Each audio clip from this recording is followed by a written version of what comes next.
Hello, everyone. Welcome back to the Next Goal Wins podcast. I'm here with my boy, Georgie. I'm here. And clearly not Joe. And not Joe. All right, should we just tell them or what, Georgie? Should we finally just make the official announcement? Javi wanted to kick Joe out, so here we are. I was scrolling through the YouTube comments on all of the videos that we got. Make sure you go follow our youtube.com at the NGW podcast. Anyway, shameless plug, but make sure you go follow us. I was scrolling through the hundreds and hundreds of comments on our YouTube, and I found one comment that said, you need to take Joe off the podcast. And because I said all it was going to take was one comment, he's gone. My boy's gone. He has gone. So it's just me and Georgie today. You might say I'm a bad executive for doing that, and I might be going a little bit too crazy. You listen to the people. I listen to the people. I said, out of all the hundreds of thousands of comments that we get, if we get one that says we want Joe off, we're going to listen to the people. No more stats people. We don't have a stats person. Yeah, we don't have a fact checker that doesn't actually fact check. That wasn't even his job. He was just a stats guy. He was just a stats guy. Yeah. But anyway, as you can see, Joe's gone. Tune back in next episode to see if he comes back or not. We'll see. If he can bribe himself back in. Yeah, and I think part of it was just because he was sick and tired of listening to Georgie's takes. Actually, I have a theory. Conspiracy theory. Conspiracy theory segment starts right at the beginning of the podcast. Arsenal lost. He's not here. Yeah, but Arsenal hasn't won very often lately. We haven't done well. It was New Year's. By the way, Happy New Year, everyone. Yeah, Happy New Year's. We'll wait until Joe comes back, though. Joe, we didn't really kick Joe off the podcast. Yeah, Joe wasn't feeling good, so he decided to stay home, which is okay, but the show must go on without my man Joe. No days off. Yeah. No days off. So, but we'll wait for him to come back for us to do our New Year's resolutions, because that'll be soon. Yeah. So we'll do our New Year's resolutions for us individually, but also for the podcast, and then, we'll wait until Joe comes back. Mine is to make 4 videos a month. Georgie once tried to start a YouTube channel that died before it started. It ended in March, so I still did pretty good for a little bit. Anyways, let's go through the recap. So a little bit of the EPL roundup from this past week, which is not a good week. Has not been a good week for Gunners fans. Has not been a good week for Newcastle fans. Good few weeks now, to be honest. It's been a great week for Liverpool. And Manchester City sneaking in once again, as Coach Javi said that they would do. We do have a BS segment. We do have a BS segment today. Guys, the BS segment today is awful. And I'll explain that in a little bit. Javi is just trying to stir shit up. Nobody's even saying. We'll just get to We'll get to that in a little bit. We have transfer talk. Not much going on because the transfer window just opened up. So as we go through January, there's going to be a little bit more. And then we have the VAR room segment, which is actually VAR related this time. Yeah. I'd like to call out Liverpool, all right? And then we have the laws of the game, which we might get into at the end. It's a confusing one this time, but we forgot to do it last time, so we'll probably try and do it today. And then fun facts. Love the fun facts. That's the summary of what's going on today. Let's start with the EPL roundup, because we like to get the Premier League out of the way before we get into the good stuff. So, Arsenal, shambles. Liverpool, flying. This is what I wrote in my notes, by the way. Arsenal, shambles. Liverpool, flying. Nunez, shite again. Here we go. All right. First of all, rate the overall performance by Liverpool against Newcastle. 10. And then we'll get into the Nunez. 10 out of 10. 10 out of 10? Yeah, they were flying. We set a new record for expected goals. What, 7 point? It was over 7 expected goals. 7.26. Fair enough, 2 penalties. So I don't know if they count that. I'm not They sure. have to. I don't know. Because it's every shot. This is like a new statistic that's come out like in the recent years of expected goals. Like, I don't know exactly what that even means, to be honest. So expected goals, I did my research on it, and it is new. But if anybody's unaware with what the unexpected goals is, this is the basic gist of it. They basically take every goal-scoring opportunity, like every shot, every time the ball is in a place where there can technically be a goal, and they calculate based on previous occurrences that have happened in those similar spots, similar situations. They create a percentage of whether that ball should go in versus not go in. So, for example, if you get a ball that gets played right across the 6, so like the Salah tap-in. So like the Salah tap-in, that gets calculated versus all of the other situations that have been in that same, or that's those same situations. And let's say 95% of the time that ball goes in. They don't miss from there, from that situation. So that becomes 0.95 or whatever. Okay. And then they do that for every single shot and every single goal scoring opportunity. So obviously you're going to miss some. You're not going to score every single one. But based on all those opportunities, they're going to give you a percentage that says, ultimately a stat that says you should have scored 7 goals in this game. So sometimes it's higher and sometimes it's lower because sometimes it's not a really good opportunity and somehow they score a really good goal. Yeah. So that's obviously higher than what the expected goals will be. But then there's also times where, like, and I think part of it was with the fact that Nunez missed a couple that should have gone in, and those they would have counted as goals or higher chances of it being a goal. So do they count the penalties or no? I don't see why they wouldn't count the penalties because the penalties are the same thing. It's a goal scoring opportunity. Yeah. And that's probably why it was high because a penalty is what, like 69 or 70% chance of a goal. Somewhere around there. That's crazy. That's that 70%. So you count those the penalties plus you count some of the other opportunities. So that's the first one. Liverpool has had in this game the highest expected goals in the history of the Premier League, but obviously they've only been doing this stat for a couple of years. And I think that they set a record for most shots, or they equaled their tally of 34. I remember somebody said it. It was 34, but they had 34 shots against Manchester United. So again, just depends on the distance of the shots too. But 34 shots in one game, obviously your expected goal should be pretty high. Yeah, because you're assuming a lot of those shots have possibilities of going in.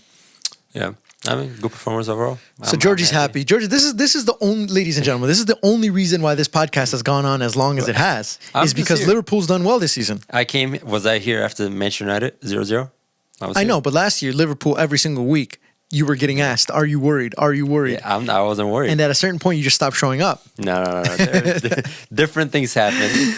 Life happened, and we couldn't keep going. But now, we're here to stay. Georgie's chilling right now. Georgie's chilling. It's a good time to be a Liverpool fan. Nunez did have an assist. He had an assist, which was a good pass because that was the easy thing to do. Not the easy thing to do, but that was the guaranteed the highest chance of scoring a goal. Yeah. He could have taken a shot. He could have been selfish. He's a nice lad. So he passed it to Salah for a tap-in. We just watched it. He had I think the layoff he had, so pretty much the first goal was Joelinton 1-on-1 against Trent. Curtis Jones tracks back, double teams, wins the ball, shields Joelinton. Trent gets the ball, long ball to Nunez. One touch on a wet, greasy surface to Szoboszlai, who takes a touch forward, dribbles past, I think, Bruno, whoever it was, past to Diaz, who finds Nunez to Salah, tapping. Yeah. So, but I think the touch, first of all, it's a very important touch on a counterattack moment, and then sprints 60 yards to get into a position to be available and make the right decision. Yes. So the overall play was good. I give you that. Mm-hmm. However, if you watch the play, he did a good job because he had 2 defenders on him when he takes that touch. So he's got one on his back and one that's coming towards him. And he takes the touch kind of almost with, like, it looks like the outside of his boot. Yeah. And he plays it into the middle. Nice little layout. He's not playing it to anyone specific because the ball ends up kind of in a space where one of the Liverpool players runs onto it. Runs on. Yeah, but he's not passing it back to Szoboszlai. I'm playing devil's advocate a little bit, but it's a good touch and he does well under the pressure of 2 defenders. Yeah. But there's a little bit of luck involved in that. Of course. Anyway, he gets into a good position, gets the ball, and then assists to Salah. Yeah. However, the amount of opportunities that Nunez has missed in this game, and I told you this off camera, but not all of them were sitters. Yeah. I think there was one clear one that he should have scored, which is the breakaway. And then there was a couple ones that were a little bit harder, but you got to think, again, Isak gets one opportunity and scores from a tight angle, a very difficult angle to shoot from, and Nunez has all these opportunities, and he misses a lot of them. And then, as soon as he gets subbed off, in like the 65th minute or whatever, 5 minutes later, Liverpool goes on and easily wins the game. I mean, they were up. With Gakpo and Jota, both who came on, clearly involved. Yeah, Jota, amazing. Clearly Gakpo, involved. I mean, I like Gakpo too, don't get me wrong. Obviously, I like all the Liverpool players. But so much luck is involved. Gakpo miskicks the ball and scores, trickles in. Nunes has the header. I thought the header was a really good header, and then he had one or two more shots where they were really good shots. It just didn't go in. It's one of those things. Now, how disappointed would you be if you were a Newcastle fan lately with the recent results? It's tough because this team got you, Eddie Howe got you to the Champions League. You had a really good season last year, and I think most of us expected a team that hasn't been in the Champions League for a long time to be going to a Champions League with plenty of injuries. The squad isn't big enough. I don't want to say you expect it, but I can understand like the reason why of the drop off, because it's very hard to juggle two competitions at the same time, especially one that you're putting like everything into, like the Champions League. Like if you're playing the conference, like Europa Conference or Europa League, some teams might just be like, okay, we're gonna play more of academy players, more reserve players, and then concentrate on the Premier League. Where in the Champions League, you're going all out to get as far as you can. So to juggle playing Tuesday or Wednesday and then Saturday and Sunday, it's tough. But they've been out now. Yeah. So they've been out of the Champions League. So you're saying that they should have their results should get a little bit better now that they're out of the Champions League. Yeah, I think so. But the problem is, I think they have Manchester City and Spurs coming up the next two games. So, and against Liverpool, fair play to them of how they scored these two goals because I have no idea they came out of nothing, but they got completely battered. Yeah, like it wasn't even like. I should have bet on that game. I knew it. I was waiting for better odds. I mean, it was. I never felt like Liverpool was going to lose that game or was going to tie that game. No. And judging by the way it looked, and even what the commentators were saying, it almost felt like everybody knew Liverpool was going to win that game. Like it was going to be very difficult for Newcastle to win, which is a bit sad because Newcastle has played so well recently that we just talked about it maybe like a month ago or maybe even less than a month ago of how Manchester United were parking the bus on Newcastle. Yeah, and Newcastle they beat PSG in the first game, right? Yeah, in the 3-0 or whatever it was at the Champions League. So it's a bit sad, but maybe now that they're out of the Champions League, they can focus on the Premier League and get better results because they're starting to drop off. And people are starting to say Eddie Howe. I think it's way too early to say Eddie Howe should be out, but that's what people are saying. Some people. Yeah, it's tough. It's very tough to juggle two competitions. Now that they're out, I mean, I don't see them getting top four, but I mean, if they can find enough, or if they can do well enough to get at least Europa League, then I think that'd still be a pretty good season for them because they have to do. They had a really good season last year. Now it's can they just be consistent for the next year or two so that they can get back into the European spots, and then from there they have the money so they can start really investing in players, attracting more players after it's been a stable, consistent project for a couple of years, and then they can really become the next Manchester City. It just depends on the owners if they think that Eddie Howe is the right man for the job because they got the money. It just if they believe in him and trust him, they're gonna spend it. So Zidane to Newcastle. Zidane to Newcastle. Mbappe and Neymar coming through. Maybe at some point after the Real Madrid falls through for Mbappe, maybe he'll go to Newcastle. Anyways. So that my last question. So you're 100% sticking by Darwin Núñez. Oh, 100%. You don't think he should be benched for... No chance. No. So obviously Salah leaves for the Africa Cup of Nations. Yeah, big miss. However, you still have Gakpo and Jota. So we were talking about this. Jota and Gakpo are both center forwards. So is Darwin Núñez. But the person that's out is Salah, who's a winger. So who do you move and where do you put them? You can interchange all of them. But like if you were Klopp, what would you do? If I was Klopp, you probably play Darwin through the middle. Then you have Diaz on one side, and then actually I would like to see Szoboszlai move to the right, but he's injured now, so hamstring injury, right? Hamstring, yeah. So now I can definitely see Harvey Elliott play on the right side to keep their width because that's something that he's more natural, left-footed, cutting in, crossing, shooting. But Gakpo can play there as well. And Gakpo can play anywhere in the front three and he can play in the midfield. Especially now with Szoboszlai out, that's a perfect opportunity for Gakpo to be. So I wonder how Liverpool's going to do with these next few games because it's sad because Klopp even said that they were going to take Szoboszlai out a minute before it happened. And then right when they were going to get ready to take him out, he felt his hamstring go. So Yeah, McAllister's came back, so Yeah, that's a McAllister's back. But McAllister, plus. Endo's out. Endo's out. Oh yeah, because he's got the Yeah, Asian.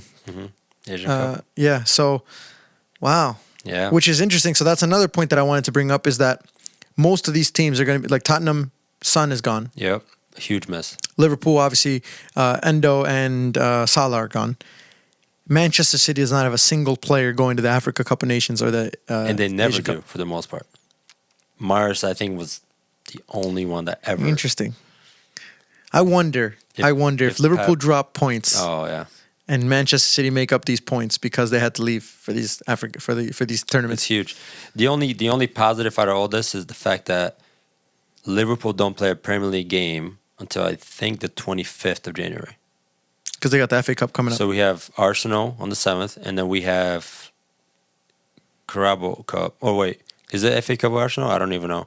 Yeah, I think it's Arsenal. So it's Let me double FA Cup check. with Arsenal, and then we play the first leg against Fulham in the Carabao Cup, and then we have Premier League. So I think if Salah and Endo go all the way in their competitions, they will miss 3 Premier League games only, which 3 games is Which is still a lot. Still a lot. Yeah, But could make a difference. yeah, Especially because if Manchester City, so you guys have one more game than Manchester City.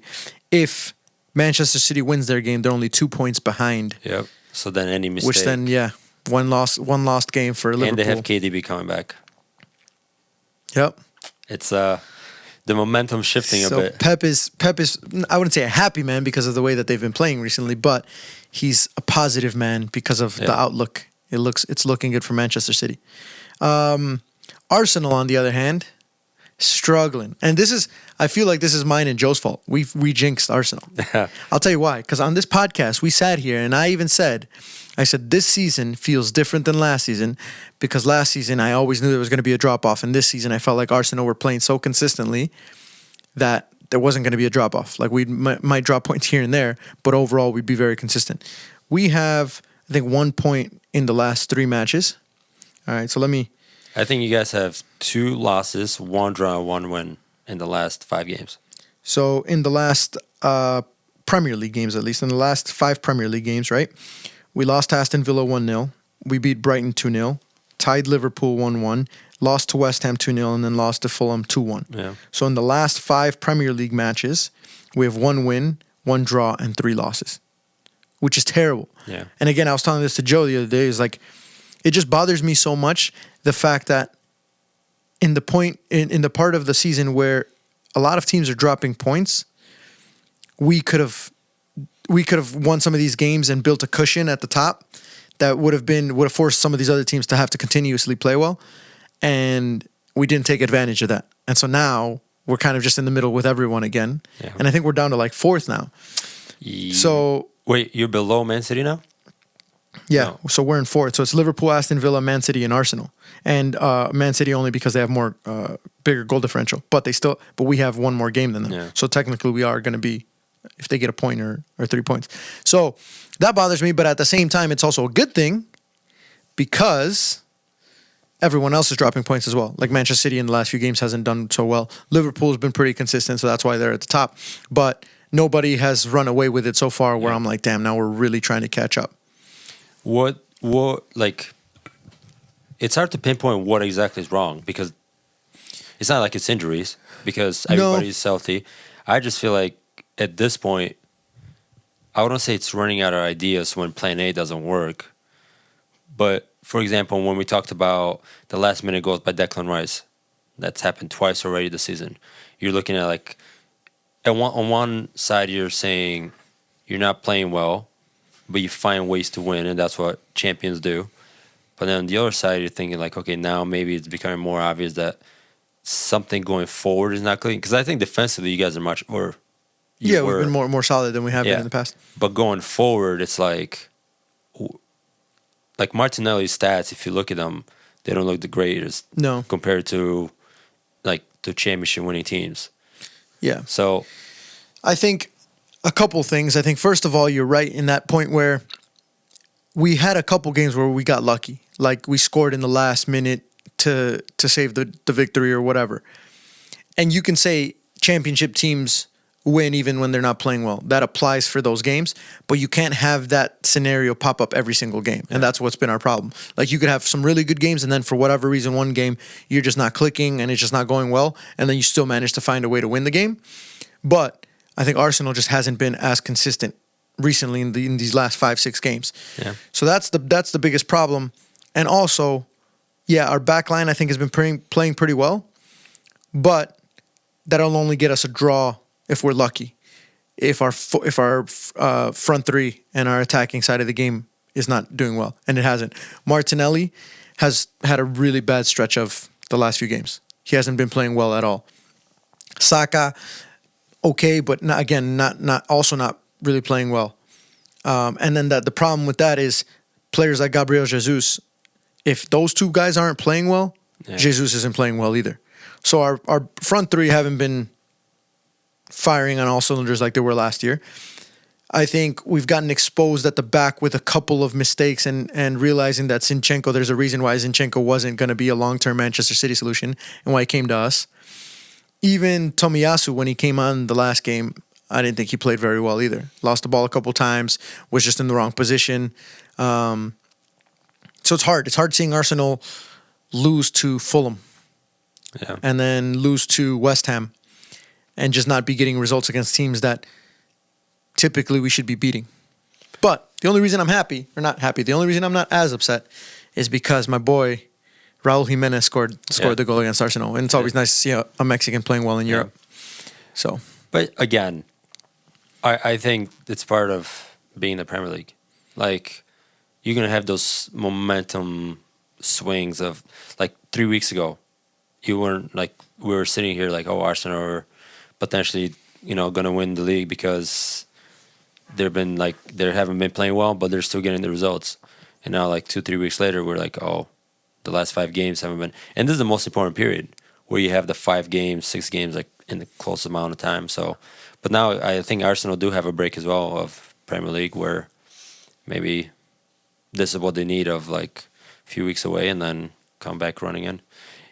Do you think you guys are going to concentrate on the FA Cup? Or no, I think it's kind of hard because I wonder what Arteta's going to do. I think so. Ramsdale will get the games in the FA Cup. I think. You think so? Yeah, I think he was giving him some of the League Cup games, not Champions League. But I think if he doesn't give Ramsdale the FA Cup games, then that's going to be I think that's going to be like the clearest sign that Ramsdale has to go because he's not getting the Champions League games and he's not getting the league games. So if you're not going to get the FA Cup games, then there's no chance of you getting any time. So I just wonder what he's going to do. I think I think it all depends on this Liverpool game. I would assume he's going to play his best players against Liverpool. And if he wins, then he's going to try and chase the FA Cup and do it. Yeah. If they lose, then obviously they're out and they don't have to worry about it. But I do think he'll try and put his best players against Liverpool and just see how far they can go. But you never know. I don't know. I forgot you guys are still in the Champions League. Yeah. I completely forget because now that makes a huge difference.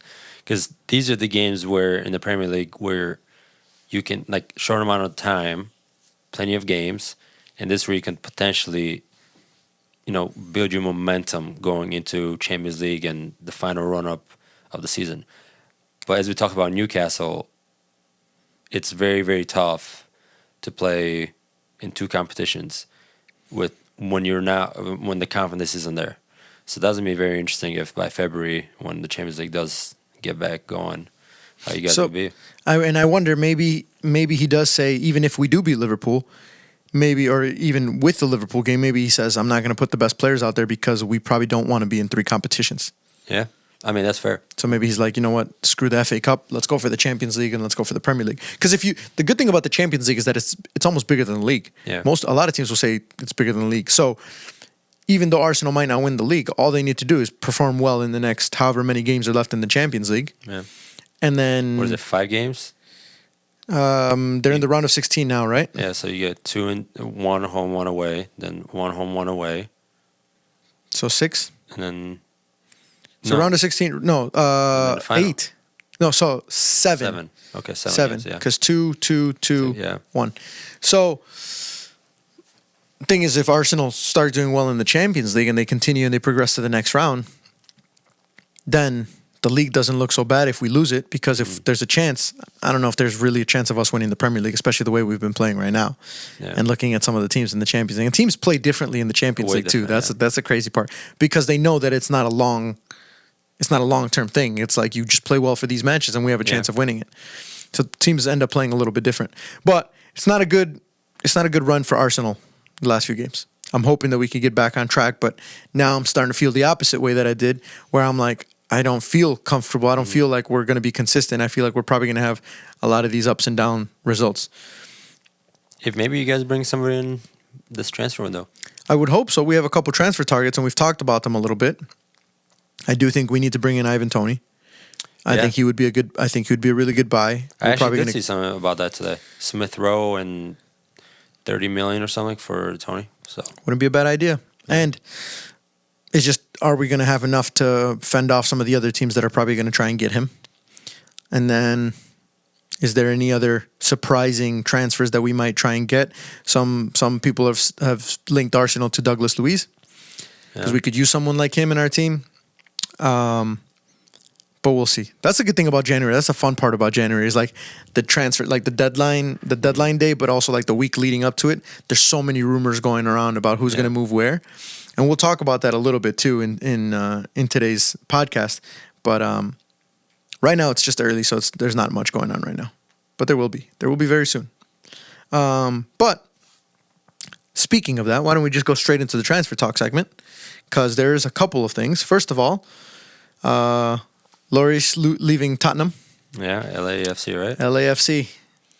That's I mean, And that has nothing to do with the transfer window, right? Because MLS can just grab whenever they want. Yeah, so I they can think sell so. them whenever. But I don't know. I mean, Smart. I mean, it's a smart decision, because clearly he was not going to play. he was a thing of the past now at Tottenham. Yeah. So now he goes to LAFC, Yeah.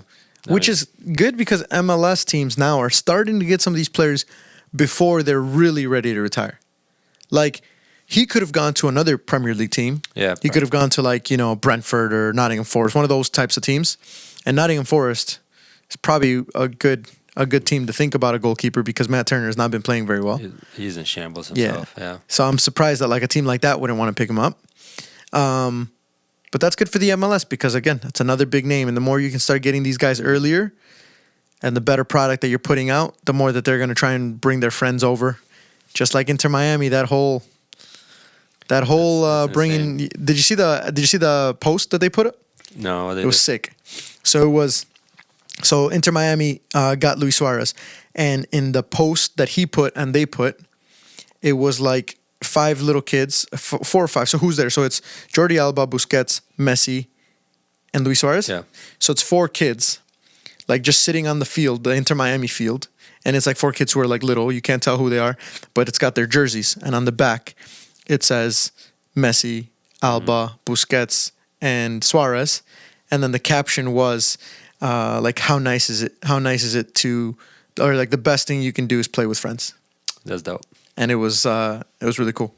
So nice. smart Yeah. from Inter Miami, because, again, boosting ticket sales, and it's like, the more you get these players, the more they want their friends to come and play. It was the same thing when I was in college.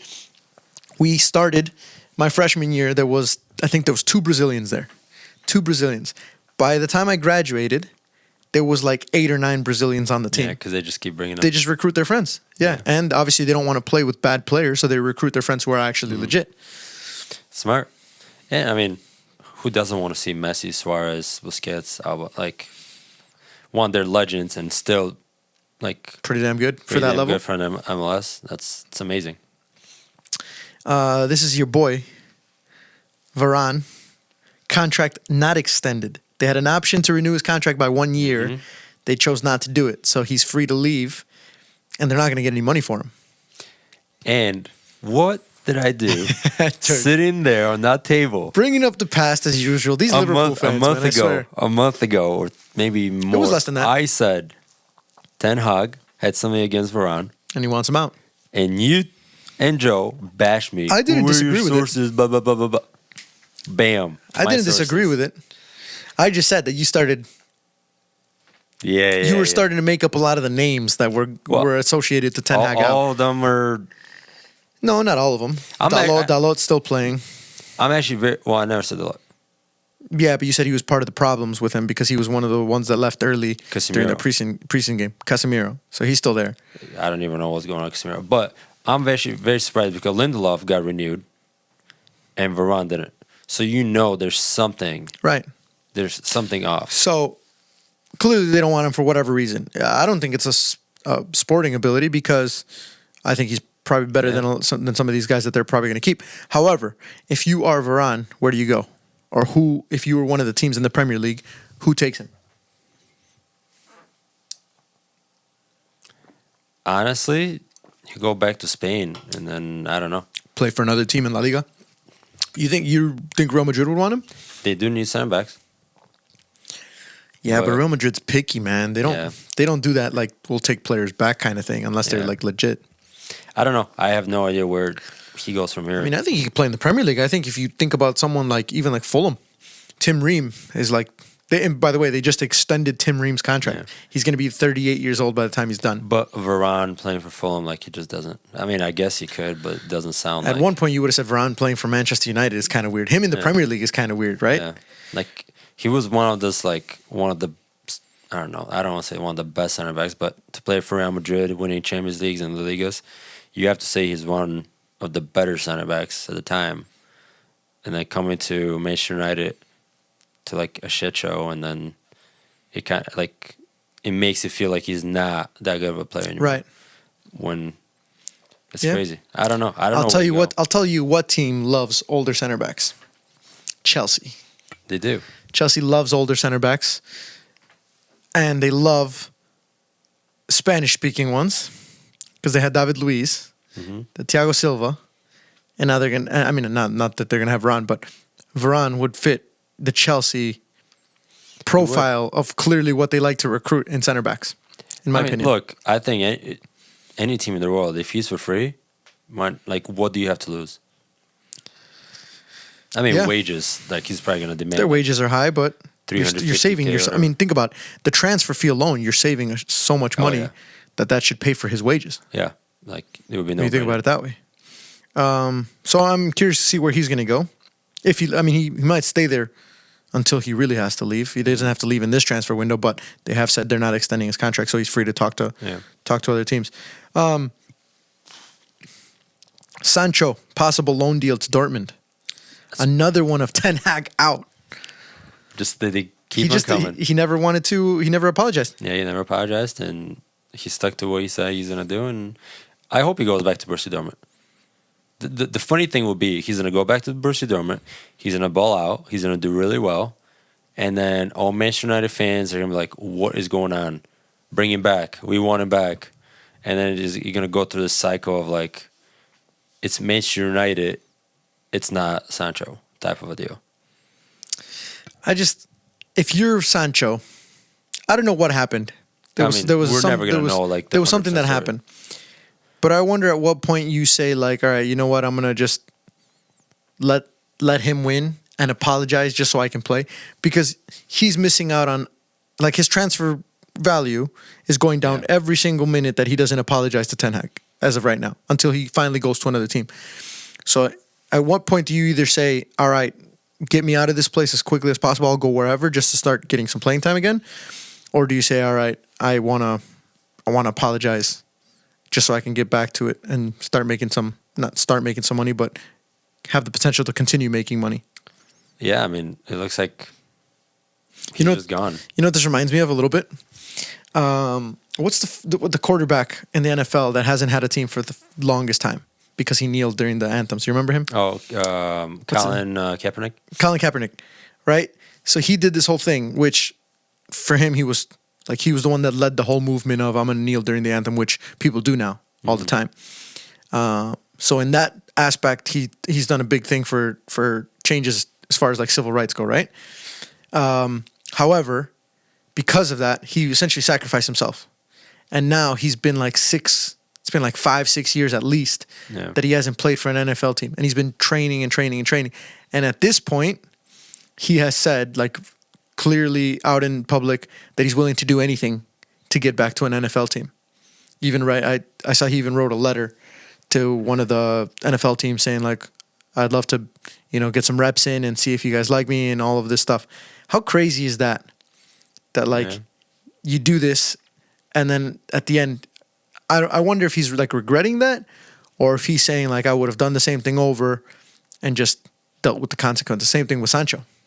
Yeah. It's crazy, man. It is. The fact that he's a lot better than some of the quarterbacks playing, or backups at least, for sure. So, but nobody wants to take a chance on him because of that. Yeah. It's crazy. But for me, Sancho, going back to Borussia Dortmund to where it all started, is the perfect move. Because he's going to be comfortable. He's going to be adored by the fans. They're going to treat him like... I feel like he's the type of player that needs to be treated a bit different in terms of, like, his confidence. You need to be a little bit nicer and more relaxed about him and all that stuff. To where Ten Hag is not the typical cuddle, give hugs and all that type of guy. Like, he just seems like very strict. So you're going to do it or you're not. And if you don't, you're not part of my plans. Right. I mean, Ronaldo, perfect example. Boom, out the door. All these players that are, like, not buying in fully, they're just getting one by one kicked out. Yeah. And it's not that he's old either. It's not like, oh, he hasn't been playing as well. So they're like, if you're not going to use him, we'll take him. We'll use him gladly. Still in his prime. Oh, yeah. Another player like that, Mason Greenwood. Yeah. So he is in Spain right now. However, balling out. He's balling out, apparently. Yeah. Barcelona are keeping tabs on him. Yeah, I suppose they want to give him the number 10 jersey and all that Can you believe that? That's First of all, I guess the ethics, I wouldn't say ethics, but the way the world works is different in different parts of the world. Whereas something like that in the United States, and he's done. Like, nobody's taking him.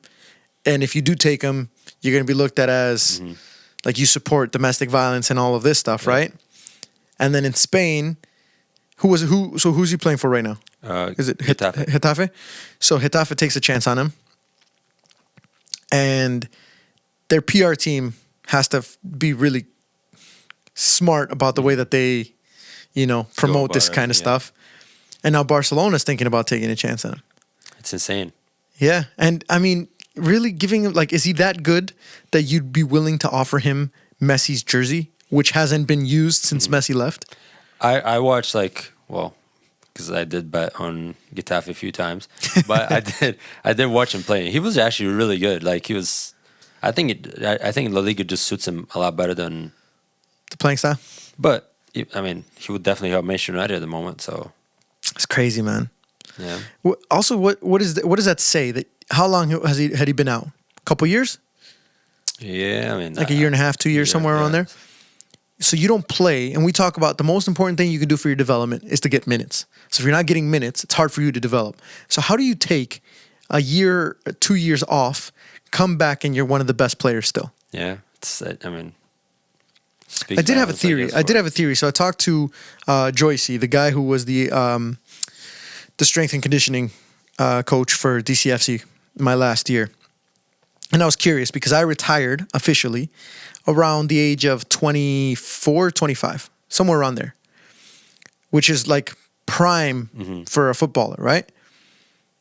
And I haven't played since, like, actually like that since that time. So now I'm 30 years old. And I asked him when I was like 20, what was that, a year ago? So I was like 28, 29. And I told him, I was like, is there a benefit to not having played those years? Or is it just a drawback? I was like, because to be honest, when I touch the ball, I still feel like pretty good. Like your touch you don't really lose your touch. It takes you a couple weeks to get back into it, but it's not like you forget how to play the game. And he said the benefit was the wear and tear. He's like, your body hasn't gone through the wear and tear that a lot of these guys have gone through of consistently playing day in and day out. So I told him, so I was curious. I was like, how long would it take me to get back to my prime shape? I was like, given that I dropped down to the weight that I was at before. So let's say I drop down to that weight and then I start training fitness-wise. And he's like, 6 weeks. That's crazy. So 6 weeks, he thought he could ease me back into playing at the highest level that I ever played at. That's insane. And with the benefit of not having the wear and tear. Now, again, the drawback to that is you haven't played the sport in such a long time that the speed of play is probably going to be the biggest thing that you have to adapt to. Yeah. Because I noticed that even when I subbed in a couple times in those friendlies, that like the game's just like going around you and you're like, crap, it's been a while since I've been used to this. Yeah. But I just wonder if I did those 6 weeks, if I would have done those 6 weeks with Joycey So and now, actually try to get back in. Premier League referee, trying to get the pro contract. What else are we doing here? It is interesting because I think about coaching, and I'll tell you what, I'll give players a huge piece of advice right now. If you become a coach, not saying that you have to retire, but if you become a coach and you learn to see the game that way, it makes you better as a player. Oh, yeah. Because as a player, you're often in a lot of situations where you're not 100% sure what to do until you get the experience and then you do it a couple times. As a coach, you fast track that process because you have to show the players what they need to do in those situations. So when a situation arises, you know, okay, this is the situation, these are our solutions. And then you know how to relay that information down to an individual level to say, I want you here and you need to be here when the ball's over there, right? So think about that. So whenever I jump into a game, I know what I need to do. It's just whether I'm willing to do it or whether I'm physically able to do it. So like I know I need to make this run and I need to be in this space. When you get older, you're like, I'm not going to do that. So that's why you don't do that stuff. But I did have that added benefit of like when I was playing towards the end of my career and I started coaching, I knew what I needed to do, and it helped me see the game from a different perspective that players don't really see that if they haven't coached a little bit.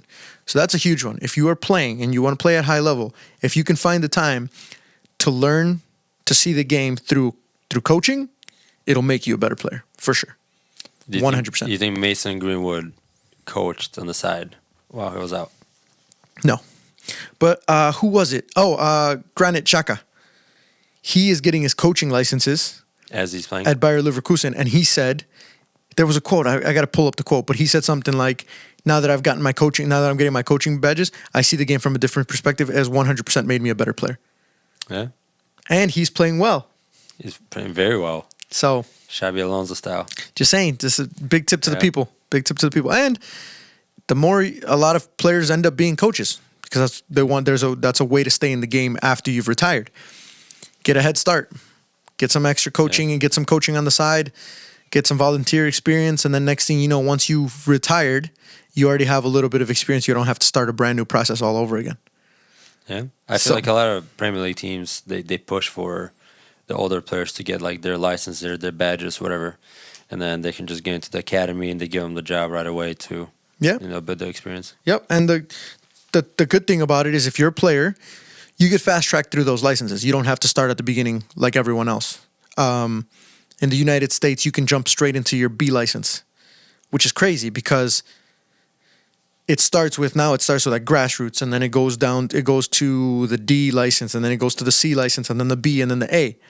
Now, if you played at a certain level, obviously professional, you can go straight into the B license. Where in Europe, I'm sure it's the same thing. For your UEFA licenses, you can skip the first 2 or 3 and go straight into the higher ones and get your top license right away. Yeah.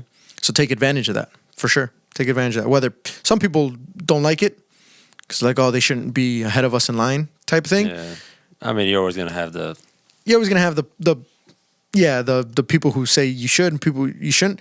But I will tell you what, playing the game at a high level should fast track you a little bit with your licenses, because you've seen the game at a higher level. You've experienced it, where you don't need to learn the basics of the game. You know the basics. Yeah. Well, that's like Steven Gerrard or Frank Lampard telling them, "Oh no, you have to take the first ever test or whatever." Yeah. It's like you don't need to, and most of the time the beginning licenses are for like the younger stages of the game, like 7v7, 9v9. It's like Stevie G doesn't need to understand the basics of 9v9. Yeah. So, well, that's a whole discussion in its own, because I know there's a lot of people that would say that's BS. Completely the opposite, right? Yeah. But speaking about BS, Georgie, I just want you to just to get a taste of it. So this is all our fault. I will put the blame on all of us. All right, we don't fact check. We don't what fact we check say. anything. No, we come here and we fact check the things that we know we're gonna say. Yeah, but then we get off topic. Yeah. Exactly. And then we start. Unless you talk about a stadium and you make the point. I put myself on the BS segment for You it. did. But that was the whole topic that we were going to talk about. So you deserve to be in that segment. So let us know in the comments if Georgie deserves to be on this part of the segment, or on this part of the podcast. The segment is the BS segment. And we only do this whenever we spew some facts that are not really facts, or we have a really bad take that we should, it's so bad that we should apologize for. All right. I put myself on it because I said the incorrect fact about a stadium. Yeah, that's what it was. That was the main topic, yeah. Okay. I put Joe on it because Joe had a terrible take about Suarez. And Georgie... And wait. And Javi didn't put himself out there because he deleted some videos. I did delete one or two, yeah. 1 or 2 videos of certain things. Hey, listen, I didn't delete it from the podcast. I just deleted it from the little clips that we post on TikTok. Yeah. But anyway, Georgie, as we were talking about how you didn't have to be you don't have to actually come off if you get substituted. We talked about the Kepa situation where Kepa for Chelsea did not come off. And Georgie in that video said... I said that they won. That Chelsea still won that match, when in fact... They lost, right? They lost in penalties. Yeah. But they lost. But and Georgie saying... but look, even the comments on the TikTok right now, I checked right before I came. Some guy said, they lost, but he did save a penalty. And then somebody else fact-checked him and said he didn't save a penalty. So at this point, I don't even know what happened. That's true. You're right. So we haven't fact-checked the fact-checkers. Yeah, I don't even know. So we need to fact-check the people in the TikToks commenting on our stuff. I have no idea. All I remember for that moment was that he's like, no, I'm not coming off. And Willie Caballero was one of those goalkeepers where they would put him in the last second just for penalties because he was good at that. Because, I don't know. And then Kepa said no, and I was just like... So... Georgie, by the way, Joe said yes. Joe said yes. They won. I didn't say anything. I think I said I didn't remember. Yeah, Joe agreed. Joe actually said it first, and then I said it. Oh, okay. So now you're gonna put this on Joe. It's one. First of all, Georgie's gonna put this on Joe. You put the camera on me, but you're gonna put it on an innocent man who's not here to defend himself. Is that what you're gonna do? Look, the camera was on me. I didn't say a word, and then just like, yeah, they won from that side. And then I said, interesting. Yeah, they won. Either way, I still like even. So you don't apologize for your incorrect. No, okay. That's all we need to hear. I can't remember everything. I don't know. All right. Like so you said something incorrectly. Yes. Which is factually incorrect. Correct. And you are not apologizing for it. Because right now we can talk about something that happened 5 years ago. I'm not going to remember every single detail. But we have a... Like if we're going to talk about Darwin Nunes stats, I'll talk to them right now. But hold on. We have an obligation to our people to not just completely say incorrect things. Well, that's the problem right there. Because every single time we start a podcast, we say disclaimer, we don't fact check anything, we just talk. So Georgie's saying that you should not even listen to our podcast because we don't even say anything correctly. I'm saying listen to the podcast because you never know what you're going to get. If you don't want to apologize for your wrongdoings, that's fine. Nope. All right. However, step 1 is admitting that you have a problem, Georgie. That's always step 1. So he's not at step 1 yet, clearly. I highly urge everyone that has a problem to admit their mistakes. Except himself. Because, listen, I don't remember. If I don't remember, I can't be right or wrong. All right, so now he's blaming his memory. Now he's blaming a bad memory. All right, we'll move on from the BS talk because clearly Georgie doesn't want to apologize. Fair enough. VAR room segment. Let's get into this. So today it actually has 2 meanings because it actually has the VAR. So this is the segment where we talk about things that have happened either off the field or things that we didn't catch that we can come back to just like they would in VAR. So, but this time VAR is in the segment. So the first one is Liverpool's penalty corruption. Corruption. Oh, God. So Jota gets played in behind. Yes. Amazing pass, by the way. Great ball. He gets in behind. He rounds the goalkeeper. And the goalkeeper touches him this much, Georgie. Honestly, this much. A gust of wind would have had more impact. Elbow to ankle. All right. So you can establish that there was contact. However, and so the problem with me is that after the contact, which is the tiniest bit of contact, Jota takes 2 steps. Wrong. 1 step. He gets hit on the left ankle, takes a step with the right. On the following step, he falls. All right. So regardless. So the left one doesn't, like he makes contact and that's when he falls. Okay. However, it's clear that this had no impact on him falling. and he fell after the fact because he had stayed on his feet. So by nature, by physics, if you get pushed over and you fall because of the impact that the contact had. You don't stay on your feet and then fall. It doesn't work that way. So what I'm saying is that he falls after because he clearly, and I think he still could have gotten to the ball, by the way. I think it would have been an empty net. He would have tapped it in. He, for whatever reason, thought maybe I'm not going to get to the ball or I want to play it safe or whatever, so he goes down because there's contact, and the ref gives the penalty. They look at it in VAR, and they said that there was no clear and obvious error, so the penalty stands. Pundits around the world are fuming, all right? First of all, you think that's a penalty. Yes. And you don't think there wasn't enough to overturn it. And secondly, do you not question Jota's morals whatsoever? All right. So first, let me talk about these pundits that are questioning it. Mm-hmm.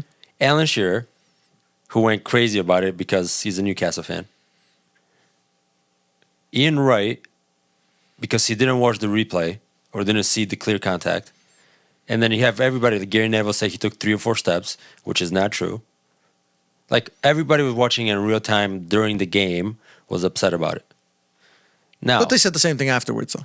the problem with Alan Shearer is Isak had not the same, but the week before against Brentford, they were given a pen for light contact.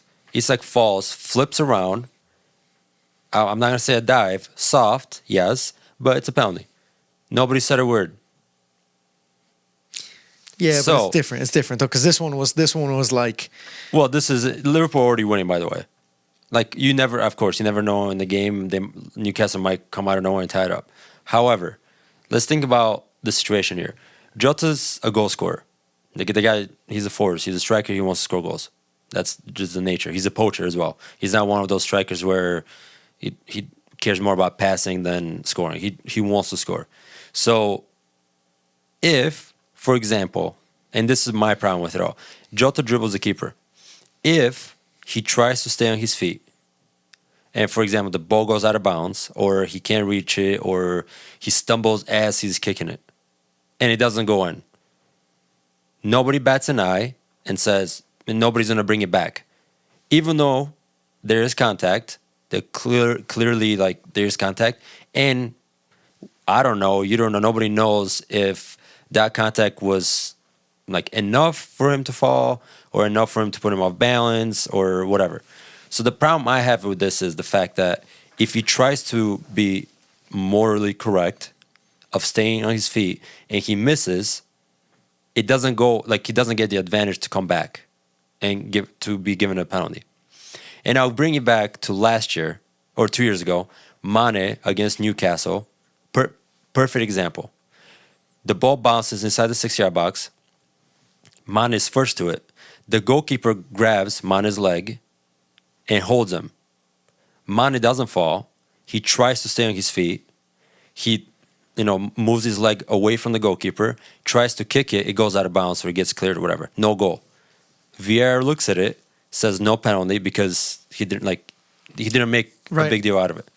So the problem becomes, it's not the players, because the rules are the problem. So if Mane falls, 100% penalty. Liverpool win that game. No problem. Because penalty. We're talking about the same thing here where a player has to fall in order to get the call. Where I don't think if it was the opposite way where he goes, takes the shot, and is brought back, then I wouldn't have a problem with it because he's trying to do the moral thing. He's trying to stay up. But it does, like, in this day and age, you have to, if you feel the contact, you have to fall in order to get the penalty. It's not, like, is that more, okay, you're questioning about, for example, maybe not you, but, like, people question Jota's, like, I don't know, like, morals, whatever. Why are we not questioning the rules and the referee morals, for example? If Jota tries to play the ball after, why is it not brought back? Why does he have to fall in order for that to be called? Well, this is my issue with it. All right. So I agree with you, and I've said this on this podcast, is that when the game is happening at such high speeds, all it takes is very little contact to throw a player off balance. And oftentimes people are like, oh, there's barely any contact. Yeah, but when you're running at high speeds, barely any contact can make you fall. Yeah. It's like if you're riding a motorcycle and then there's a rock on the ground, that's all it can take, and then all of a sudden, boom, you're in a crash, right? Whereas if you're going slower, it's not. You need more contact. My problem is this. My problem is that there needs to still be a certain amount of contact in order for you to say it. Because nowadays, when that situation happens, when a player rounds the goalkeeper, the only thing that they're thinking about was there contact? When I don't think that's the right question we should be asking. I think the question we should be asking was there enough contact? People will say, yeah, sure, he touched him. But just because you touched them, even going that fast, even though you touched them, doesn't mean that it's a foul. So with me, the problem isn't the fact that was there contact or not. For me, the problem is I don't think that there was enough contact for Jota for it to have any effect on Jota. That's what I'm saying. Not a certain amount where it can throw him off. Because I think if it was enough contact to throw him off, I think I would have said the same thing. I would have said, yeah, it's a little bit unfair that if he stays on his feet, they're not going to give it. But if he falls down, they're going to give it. But for me, there wasn't enough contact to make any difference in what happened, which is why I get bothered by the fact that VAR didn't overturn it. Because I would have said, like, look, yeah, you got barely touched, but it's clear by the way that you're running and by the fact that you still took a step after. And it wasn't like he took a step off balance. He took a step straight, and then he was like, oh, now I'm going to go down. So, like, that's the part that bothered me. Where if he gets touched by the goalkeeper and then he's, like, slightly off balance, he can make a decision at that point. Do I try and keep my balance or do I just fall? And in that case, if you're like this, you might as well just fall because, yeah, it might throw you off. Dubravka after the game was asked about the penalty. He said, Jota's a clever guy because he went for the ball, Dubravka went for the ball, and tried to get his hands away. However, there was contact. So he's like, it's a pen. Like, I don't have to agree with it in terms of, because I tried to put my hands away last second, but there was contact, so it's fine. So he admitted to it, but Alan Shearer said no. Speaking about that, I got into it with the referee on Twitter, with licensed ref. Actually, I didn't really get into it, but I wanted to get his opinion. So he said, after today, no one should be saying Liverpool don't get any penalties. 2 penalties in one game is unheard of for any of our refereeing friends. Needless to say, it should have been a Liverpool win regardless. Only one team is set out to try and attack. That's referee said that. So I said, as a referee, do you agree that that was a penalty?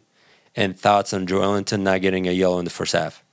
He said, I think a yellow should have been given for a tactical foul anyway, let alone on the type of a foul it was, because Liverpool literally on the counter 3-2 or whatever it was. And then he said, I thought both were penalties, but I do not like the way Jota fell. So that was his explanation about that. Then I asked, on top of that, if Jota stays on his feet and goes to try and shoot, score, or goes out of bounds, whatever, do they bring this back? Does VAR bring it back? Does the referee bring it back as a penalty? He says no. So that's the problem. It's a penalty if a player tries to do the moral thing, stay on his feet, and misses, or he goes out of bounds, or he can't get to it. It's not going to get brought back. So there's it is a penalty. So there's enough contact for a penalty, but it's not enough for him to try to stay on and play on and do the right thing, supposedly. But it's not enough for it to be brought back. So, like, it's either... Yeah, I see what you're saying. I don't think there was enough to affect the situation, which is why I thought it should have been brought back. Regardless of if he would have missed afterwards, I don't think that the contact would have had enough effect for that to make a difference on whether he would have missed regardless, is what I'm saying, if the goalkeeper doesn't touch him. So we can agree to disagree, George. And I know you're Liverpool. I just wonder, do you think you'd be saying the same thing if this was happening on Arsenal versus Liverpool? I mean, it's happening. He knows he wouldn't. He wouldn't. Even the handball that I thought was a handball, I didn't even bring it up that much because it is what it is. Yeah. But I will say this. The only positive that happens is that you better not continue going off about how Liverpool gets screwed over by VAR every single time. No, because not every single time, but because I'm saying they helped you here. Not helped you, but they didn't screw you. They didn't screw you here. Well, we are hoping that they I'm saying, but you're always like, oh, VAR is against us and we never get any VAR calls or whatever. Wait. Mark Goldbridge, because that's my boy now. Huge Manchester United fan he is. the whole channel, everything Manchester United. After the game, he went on and he talked about what he thought about the penalty and all that stuff. He thought it was a soft one, but whatever. And this is a Manchester United fan, so it's not a Liverpool fan. The following day, which is today, or 2 days later, whatever it is today, he made a video talking about VAR because he was very curious because everybody's talking about leave VARpool. Everyone's like, oh my God, Liverpool, they're back with VAR, blah, blah, blah. So they went through his whole entire staff, they went through all the VAR decisions this season between all the teams. Liverpool are minus 5 points from wrong decisions with VAR. Man City are at +4, where in terms of it was given from VAR to overturn and it was like incorrectly given. So that's a 9-point swing. That's huge in a title race. Yeah. Yeah, when you look at it that way.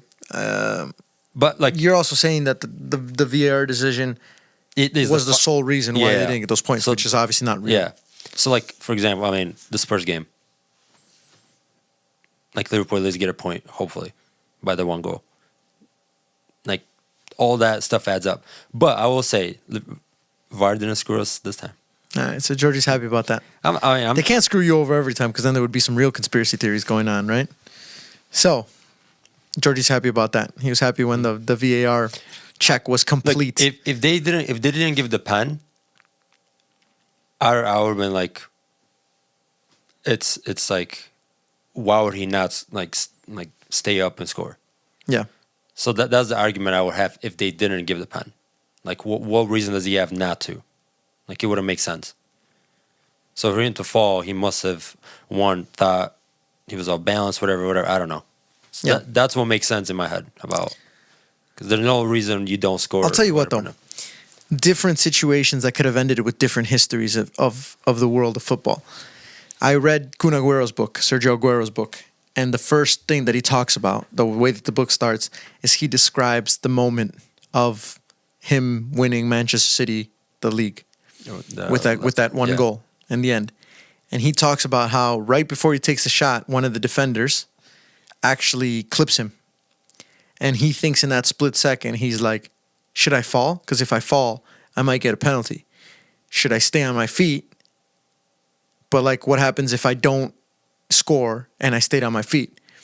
And he said, going back to morals, he's like, I was never a player that would dive.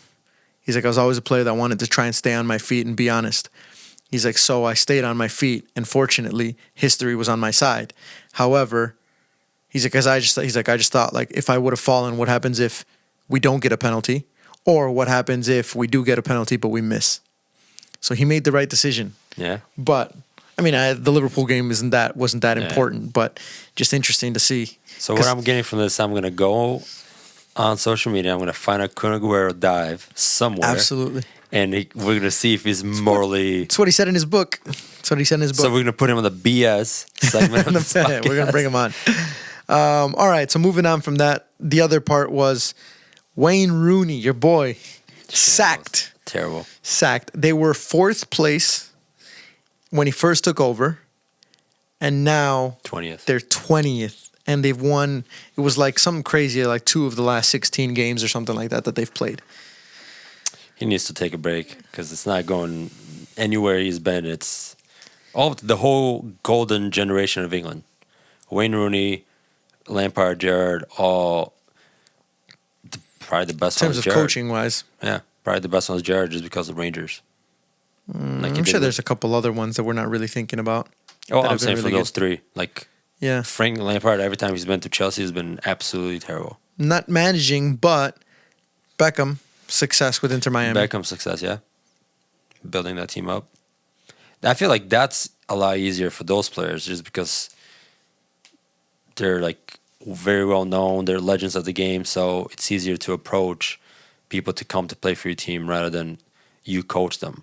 Right. Because coaching is a totally different ballgame. They might respect you and they might think of you one way, but as soon as you get on the field and you start getting results, it's different. When you're the owner or the chairman, whatever, to bring a player in, it's a lot easier to like approach and say, okay, yeah, come join this, and I'm going to bring in more players like you, and we're gonna make this a really good team and all that. Yeah, and Beckham also played it really smart with the time that he had in the MLS, with the contract negotiations that he had about what was in his contract, so that after he retired, he could come back and do the things that he's doing with Inter Miami. So it worked out for him. But it's not working out for Wayne Rooney, though. It isn't. Poor Wayne Rooney, man. Poor Wayne Rooney. I wonder if you just like, not necessarily saying like, how could you be that bad? Because a lot of people could be that bad. But with the experience that you have, how could you be that bad? You know what I mean? Like, you put in a random person, of course they're going to be terrible. But you think that you have enough in your toolkit as a former legend of the game or as a legend of the game that you'd know enough. Especially coming from a team where like winning was a must. Yeah. It was like mandatory. You must win here. There's you learn from the best, Sir Alex. Like right. So I wonder, but I think also the difference is that the management side takes you a certain amount, the tactics side takes you a certain amount, whereas before the management side took you a lot farther than it did the tactics. And I think with Wayne Rooney, I wonder if he just doesn't know how to teach them proper tactics or just doesn't know how to hold them to a high standard, just doesn't have that personality of being a manager, or he's just really unlucky. I don't know, but from 4th to 20th, sacked. Tom Brady's not messing around. Crazy. Just to think that you sack your manager after they take you to fourth spot in the league, and then now you have to sack the manager that you replaced them with because he's done literally the complete 180 opposite job. So now whoever's in charge needs to get sacked because of that decision. Yeah, I mean, I don't know. I wonder who. Tom Brady. He owns. Like, he's the owner, right? Yeah, but he's not the majority owner, is he? I don't know. Most of those guys aren't majority owners. No, they're just like part. But once again, fact check us, because what if Tom Brady's 99% owner or something? I did see 4 names, and I just knew Tom Brady. All right. The last bit, fun facts. We don't have any. We'll do the laws of the game next time because I can't remember. But fun facts. We'll do fun facts. We'll do the. I like to leave the laws of the game when Joe's here because he's the one that usually guesses them. So we'll do the fun facts. And I'll ask it as a trivia question, see if you can figure it out. I don't know if there's been multiple occasions of this. Oh, here we go. I don't know if there's been multiple. I always forget how to phrase these, to be honest.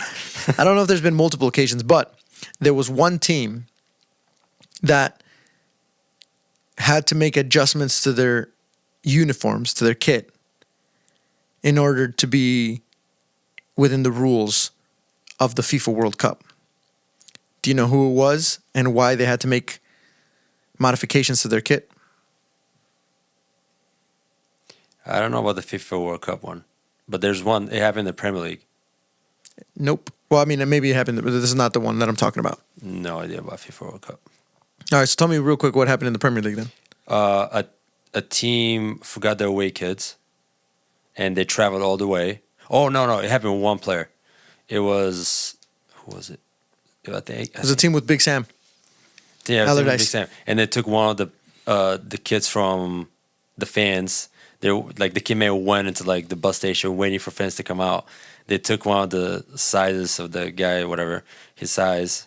They brought it back, put his name on the back real quick, and then he played. And then he helped them secure a point or something in the last. He came on the last 3-4 minutes, scored a goal with a fan's kid. All right, well, hold on. Let me correct you there already, Jordan. Something like that. All right, so this is what it was. It was I can't remember the team or the player exactly, but I just read the story. Or I just Bolton read Wanderers. Was it Bolton? I have no idea. I don't know. It was Big Sam was there. So Bolton makes sense. So they had a couple of injuries or something, and then last minute they decided to call up one of their strikers from their academy, right? But because it was last minute, the kit man had already because typically what happens is the kit man will drive earlier to where they're going to play or fly earlier with all of the stuff so they have enough time to get it ready for the players when the players arrive for the game, for the away match. So they had already sent all of the kits and everything with the kit man, so they didn't have his kit.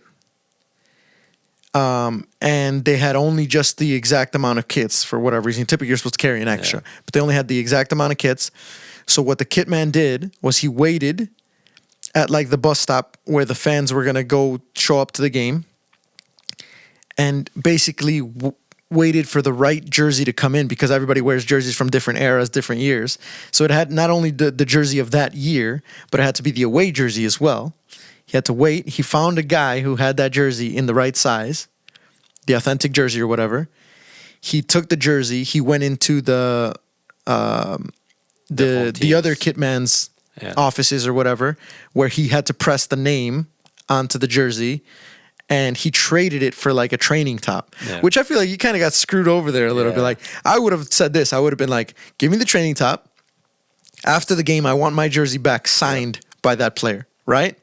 Which maybe he did. Maybe he did return it afterwards. I'm sure maybe he did. But then he went, pressed the number and everything, and then he ended up actually coming on. I don't believe he scored. I think he scored. I believe he helped him secure a point. I don't know if he scored. Let's see. George is going to fact-checking George. So he came on in the 80th minute and helped him secure a point, but he didn't score. Crazy, man. What a story. And then Kitman got fired.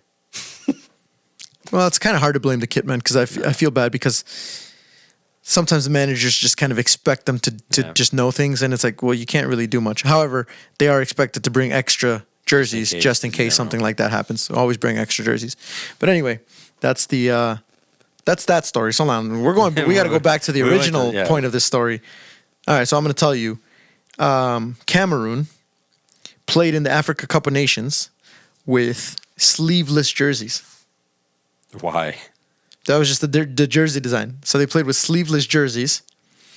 And so then FIFA was like, no, you can't play in our World Cup with the sleeveless jerseys. Only for the fact that you can't put the logo of the FIFA World Cup or the badge because there's no sleeves to put them on. So that's the only reasoning? I mean, that was the reasoning for why jerseys have to have sleeves so that they could put the badges for the tournaments and stuff. So it was like a tank top almost. It was just a sleeveless jersey. So weird. Which makes sense if you think about it because they're playing in temperatures back home that are super hot. So you don't really need sleeves as a player other than just to give you the extra billboard real estate. But the reality is, and the badges, but you don't really need them. So if it's hot, and players train with cutoffs all the time. Yeah. But don't you think you would check that before you play, like you go through the game? Well, no, but they didn't do it before the game. They said, so they knew that they used them in the Africa Cup of Nations, and they said in order to play in the World Cup, you have to make alterations to the jersey. So they did. So they put like some sleeves on them. However, a couple years later, you know what they did? Cameroon? I don't know why. First of all, I don't know why whoever's designing the jerseys is just like bored in their office, or the kit is just bored in their office and like, sleeveless. Let's go sleeveless, right? A couple years later, or not a couple years later, but in like 2004, I think it was, they designed a kit that was one piece. The jersey and the shorts were together, and it was one piece. Why? That's what I'm saying. So somebody who was designing this is like, oh, let's try something different. And FIFA once again said... this is Cameroon again? Yeah, this is Cameroon again. What? FIFA once again was like, you guys can't do that. The jersey and the shorts have to be two separate pieces of clothing. But they had just like a one piece. Isn't that funny? Dude, these guys are like just trying new things, like hoping it'll catch on. Yeah. With that being said, that's where we're going to end the episode. Comfortable. Huh? That would be terrible. I don't know. Would it? Yeah. First of all, like the way you slip it on is probably a little bit weird, right? Because you have to like go through the whole thing. It's like a onesie. Yeah. But it was a onesie. It was a onesie. I wonder if it also like some players have different torsos and different legs and like that kind of thing. So now you're doing like a one size fits all where some players wear like a medium jersey and large shorts or a large jersey and medium shorts, things like that. So that's kind of funny. Well, Cameroon is trying to... I'm waiting. I'll tell you what. African nations typically have some of the best kit designs. Nigeria does. At least recently. Nigeria has had some really, really cool jerseys for World Cups. But Cameroon's just trying to be ahead of the curve. And I looked at the sleeveless ones. They look pretty cool. I'm not going to lie. They look pretty cool. And people use them to train all the time. But yeah, FIFA was like, nope, get out of here. Anyway, that's it for this episode, ladies and gentlemen. I hope you guys have enjoyed listening to Georgie and I, and not Joe. Joe's gone. Joe's gone. GG's in the chat for Joe. But make sure you guys follow us on all social media channels, youtube.com/@thenegw podcast for all the full-length video episodes, plus some of the smaller clips, and then Instagram and TikTok @thenegw podcast, because we're trying to grow. Help us grow. What are we at, 25 on YouTube? 25 subscribers? 25 subscribers on YouTube, baby. Let's go. You got to start somewhere. Yep. Got to start somewhere. Let's All right. go to 100. Catch you guys in the next one. Peace out.